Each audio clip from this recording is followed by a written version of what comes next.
Hey guys, Chris again from ClassicVWBugs.com, and in this video we are going to take a look at this 1957 oval window ragtop build-a-bug project that we are wrapping up for a client of ours. Awesome client named Bernie. And I'm going to walk around the car with you and show you what we did to this thing. But first, if you don't mind, please hit the subscribe button, hit that bell, get notifications, hit the like button, share this content, let's get it out there. And if you don't mind, I also have a PayPal donation link in the description. For the price of a cup of coffee, you can send us a couple bucks, keep this content rolling, keep this information coming to you week by week. It's our pride, our joy to serve you guys. Whatever you can afford is fine with us, and we thank you. So back to the bug, 57 oval window ragtop. You know, guys, these oval rags, I keep saying it, gosh, but it's more and more becoming difficult to find them in a complete condition, solid condition, not bastardized to any degree. This was one of them. We found this out of New Mexico. A guy was already working on it. And, you know, there are some elements on the car that are not, you know, quote unquote all original, but that was okay with this client. They did not want to go all original. As you notice, he opted for not go with the bullet front turn signals. This would have had 56, 57 would have had the bullet turn signal on the fender over here, but he opted to go for a cleaner look and have the blinker in the headlight bucket. That's what we opted to do, right there. So we went along with that, and he also painted it a color that really was not a VW color. So to speak. There was a color in the 50s for convertibles called metallic beige, and this is very close to that. I've never really seen a metallic beige, original metallic beige Beetle up close and personal. Convertibles are rare in the oval era, so really tough to tell, but you know, from what I've seen online, this comes very close. So they went with this gold color, and of course we went with So Fine on the interior, and I'll show you that in a minute. So as we come down the side here, you see we went with black smoothie rims. We actually bought smoothie rims brand new from CIP1.com. Really nice smoothie rims. The only, if there was a complaint that I would have with them, are the hubcap clips. The clips that come on these rims, from behind this hubcap of course, very tough. It was tough to get these hubcaps on. We had to bend and shape the clips a bit, grease them a bit to get these hubcaps on, and then while we were doing that, the clips were breaking. So we had to then replace the clips on the rims. So they're shaped just a little different, I guess, compared to original. But overall, I mean, it is a clean rim. You know, they painted up really nice. We sanded them down. So pretty cool. I mean, it's at least good that they're repopping the smoothie rims, because they're becoming harder to find in good condition too. So we're going with the black on the rim. Of course, the black running boards from Wolfsburg West. Stainless steel molding. We still love those running boards. Stainless steel body trim. He opted for a passenger side outside mirror. Again, Wolfsburg West. Beautiful two-fold ragtop sunroof. Very cool. Original rails. Original mechanism. Canvas material came from So Fine out of Colorado. I love those guys. Also opted for pop-out windows in the back. I do recommend getting pop-out windows when you have an oval, or not necessarily an oval, but a sunroof, because there is a helicopter thwarting effect on your ears. If you have this sunroof pulled back, and if you don't have pop-out windows, you might feel a little bit of that thwarting effect on your ears. You could always open up a vent window, but pop-out windows are really nice, and yeah, it's a great addition to the bug. And as we come around back, brand new bumpers, Wolfsburg West. Love those bumpers, brackets, tubes, all that's new. Snowflake taillights, the honeycomb, whichever you want to call them. And we used our video and our measurements to make sure we had the right taillight placement, since we did have replacement fenders for the rear. I have a video on that, guys. And in the engine compartment, of course, did not go original. So he went with a 1600 single port motor with an alternator. 12-volt system in this car. And I've driven this up on the highway. It is fun. I'm used to oval windows, 50s Beetles, having the 36 horse, and trying to get up on that highway and getting going. And it's always nice to jump in one of these cars and get the 60 horsepower and get up on the road. Came out really nice. We had this motor built by a fellow in California, Steve Predmore. If you look him up on the Samba, he's there. He's doing some nice motor builds for us if we're coming to a crunch time and we can't get some of the work done here because we are busy. He's been doing some great work for us, and he knows the characteristics that we like and what kind of paint, what kind of gloss, and coming out real nice. You see the replacement rear fender, of course, no H. It was replaced. Again, this client was not going for an absolute period correct car. You've already seen that between the motor and the paint. But she came out really awesome. Everywhere I go with this car, you know, conversation piece, right? You go to get gas, go out for lunch, someone's coming over to you to talk to you. Also, to show you guys, our tar board material is in the back of this motor as well. And it's that waffle board. People seem to really take to this. They really like the way it looks. It makes the engine compartment speak a little bit more. Makes it pop. Gives it a little bit of definition. Gives it a little bit of some more detail that you would not normally see. And it's close to what was originally maybe offered back in the day. I've seen various boards offered back then, some with dimples, but the waffle board seems to be a nice hit with us. Let's take a look on the inside. And as you see, this is again Sulfine product out of Colorado. And we did have to get this custom red. She did not have this red material in stock, but we have several swatches on hand, and she'll get any material you want. As long as you get the yardage, you can send it off to her and she'll make it, which is really nice with Carol. This is her material. This is natural tweed, really nice, very close to the bone tweed, but if you notice, it does have some beige fibers in it, which is a really nice bounce off. I really like this. Might be something I look into with one of my cars in the future. One thing I want to point out, which is becoming more and more difficult to find, is this chrome trim. As you see here, this Wolfsburg West has been, from what my knowledge is the sole provider of the early door panel trim. And it's been, from time to time, they've been out of stock, and it's been taking them a while to get them back in stock. So if you do have an early car that has the original trim, I would suggest holding on to it, try to polish it, or get it chromed, get it finished or plated, just so you can have it for your car. This trim that you see here is for a 66 Beetle. Now, Wolfsburg had this in stock. That's all they had. So I had to grab what we could. And yeah, you'll notice it is short. The 66 does not meet. The door panel is different, you know. But it still does the job. It still gives the right look. We just centered the trim, you know, perfectly in the middle of the board so it didn't look odd.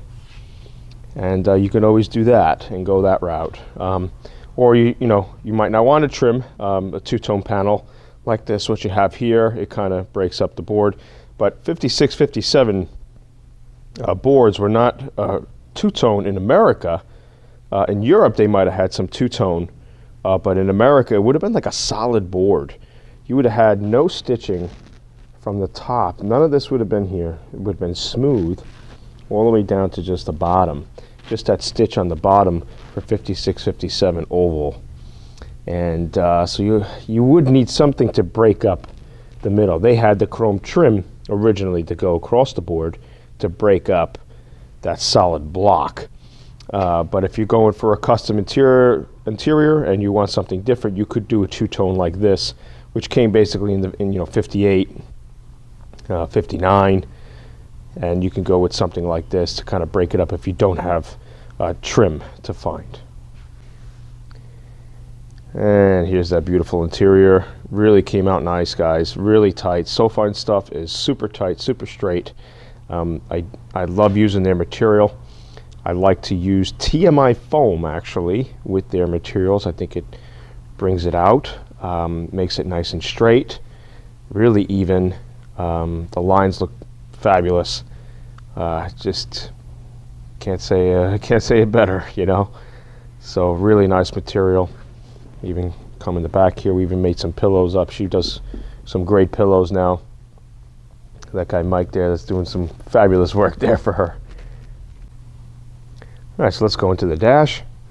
And as you see here, of course, the Repop Porsche Banjo wheel, very popular with us and our clients. They seem to love it. And went with the Golden Lady horn button, as you can see here. And what we're doing is, some people are asking me, you know, lately, what are we painting? Our turn signals, steering column, shifter, e-brake, seat frames, right? Almond from the Rust-Oleum is still good. If you're at home and you're on a budget and you want to paint your own stuff, the Almond from Rust-Oleum is good, or Valspar paint, say from Lowe's or Home Depot. It's called Lovely Bluff. Valspar paint is pretty good too.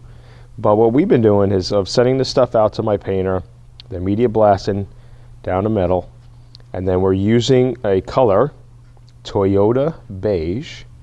If you look up Toyota and beige, they have a color, beige, and it looks really nice. So we've been going with that lately, and it's fully clear coated and everything looks nice. It's got a nice look to it. It's got a little bit of that almondy look. It's not white, and it's got a creamy look to it. So that's what we've been using lately. So if you wanted to use your painter and have him paint up your frames and such, Toyota Beige is a great color. And they might pull out a swatch book that has 3 different colors, and you just got to look at the swatches and pick which one you like. So, but continuing on here, 50 Speedo, clear needle, we restored. And then if you see here, this is an aftermarket Denny gas gauge. Now I got this gas gauge from Vintage Speed. Okay, so if you look at Vintage Speed VW, you'll go to their website. They are in Thailand, I believe. And I've been getting some of their mufflers. They got stainless steel Abarth mufflers, which are fabulous. I mean, the material is just fabulous. But this has an LED digital gauge to it. So let's check this out. I'm going to turn the key on. How cool is that? Really cool. I love this gauge. I mean, I don't really put newer, you know, digital things into my cars, but I got to be honest. I mean, that looks really cool. And what's really nice, it actually keeps a good, accurate gauge of how much fuel you have. But one thing I want to point out is in their instructions, they want, as you've noticed, like this is like, there's 2 pieces here. There's a face and then there's a back piece. The problem is that they wanted you to have this face up on the dash and this back piece behind the dash, but they want you to really cut the dash up to get this through, because this back piece is where is the light circuit, and this light shines through to show here, and that means I had to cut a piece of the dash like this length off so the light would shine through. So we didn't want to do that, and so all we had to do was just drill a couple small holes just to get this mounted, and to have just the wires feed through behind the dash. Real simple to hook up too. They have videos on it, but we opted to keep the whole thing on the front here just because I did not want to cut more of the dash. So here's your brand new chromed speaker grill. They still make these, which is excellent, thank God. And we have here the, of course, retro radio, and he went with the vintage looking retro radio with the ivory knobs and buttons. And yeah, I mean, it's not to my taste. Some people, again, they just want some modern stuff in their vintage vehicle, and that's totally fine. You know, to me, if you have a car that's not necessarily numbers matching and you want some modernization to your car, this radio is excellent. It looks excellent. It's clean looking. You got Bluetooth, you got AM, you got FM, you got everything you need. You got hookups for, you know, iPhone, iPad, whatever you like, which is really nice. But Bluetooth feature is great. I mean, everything's wireless these days, so that's really nice. Excellent addition to the glove box door. I love these handles here because I'll be honest, you hit this button, these doors never really want to spring open, but at least with the handle, this helps open your glove box door. So I know you got to drill 2 holes in the glove box door to get this pull on, but I think it's a nice little addition. Looks great and helps you open the door. And here's your headliner. They went with the beige tweed headliner. This was the first time, or actually no, the second time I have put a different color, 2 different color tweeds in my vehicles. Sometimes I just like to stay consistent, but to be honest, this is the beige tweed up against the natural tweed. So the natural tweed is a little is lighter. So I was a little worried, you know, the different combination there, but it actually works. You know, you have beige fibers in this natural tweed, and that bounces off the beige headliner that you see here. I did 2 different headliners, 2 different tweed materials in my 70 convertible. So I used espresso tweed on the seats and door panels, but the headliner was a beige tweed. So there's colors that match each other throughout those fibers, and I think it works. We also have the famous Wolfsburg supplied cocoa mats. This also bounces off well, and they went with the German square weave tanned carpet from Wolfsburg West, of course. And I still go with them when it comes to carpet, just because they have their cuts right. They do also the heater outlet rings, and they'll apply those to your carpet when you order the kit and the rings together. So they will sew that in. Another thing too I wanted to point out was what's being offered today when it comes to fuel reserve tap extension. I don't know what's happened, but you know, they have these new reserves that are on the market, the new extensions, and this is a rod that then shoots through the firewall. Normally, the aftermarket taps or extensions would hook onto the J tube, the L tube, the black tube that sticks through the firewall, and just looped around that tube. Now this extension shoots straight through the firewall and goes directly to the fuel tap under the gas tank. And they now have this kind of plate on the front. I have seen some old footage and old photos of a plate that looked very similar to this back in the day. But some of the other aftermarket extensions that I used to get are now gone, and I'm having trouble finding them. They used to have the face and with letters on it to indicate what position you were on when it came to the tap. If anybody knows out there where to get those old school taps that used to be those old school extensions that used to be on the market, you know, please do hit me up in the comments. I'd like to see where people are getting those, but this is the only thing I can really find these days. I mean, it does the job, it works, but a little more complicated to get it going. Like I said, it shoots through the firewall and goes directly to the fuel tap, as opposed to before it just hooked up to the tube inside the car. So that's that on the fuel tap. And here we are in the trunk area. As you can see, we have the matching spare tire, which is the Coker radial wide white wall tire, the Nostalgia tire, 165 R15. Great tire to put on the Beetle, and it's matching to what else is around the car. Sometimes these radials can get a little tight in the spare tire tub area, but you can take a little bit of air out. And again, Beetles have low air compared to most modern day cars. So if you put your tire around 25, 28 pounds, I wouldn't go lower than that for a radial. 22 pounds might be okay too. I mean, I know in the books they're saying 17 or 18 pounds for the tires in the front, but that was for bias tires. So you want to try to compensate and kind of meet in the middle somewhere when it comes to a radial tire. It's a little dangerous to be in the teens in tire pressure for a radial tire this size. So we get these from JEGS or summitracing.com. They're usually about $160 a piece, but those sites are pretty cool because they have free shipping. As we go on into the trunk area, I love the wire covers that Wolfsburg West supplies. It's like a fiberboard material, really tough, really durable, great material. It really looks the part, you know, it looks the piece. It's not plastic, so pretty cool there. And here's an original humpback gas tank that's correct for, you know, 56, 57, all the way up to 60 Beetle. And this tank already came with a mounting hole for a sending unit. It's a brand new VDO sending unit that's going to work for the Denny gas gauge that we have in the car. Now, originally these were not original in the cars from the factory. From a dealer perspective, you could get these as an option to upgrade. So it was an option to get a gas gauge in these years. So this is a brand new sending unit that we bought from CIP1.com. It's a tube structure and it shoots straight down into the tank. So you would have to modify your tank to accommodate that sending unit. So there you have it, guys. This was a body off restoration, very similar to what we're doing.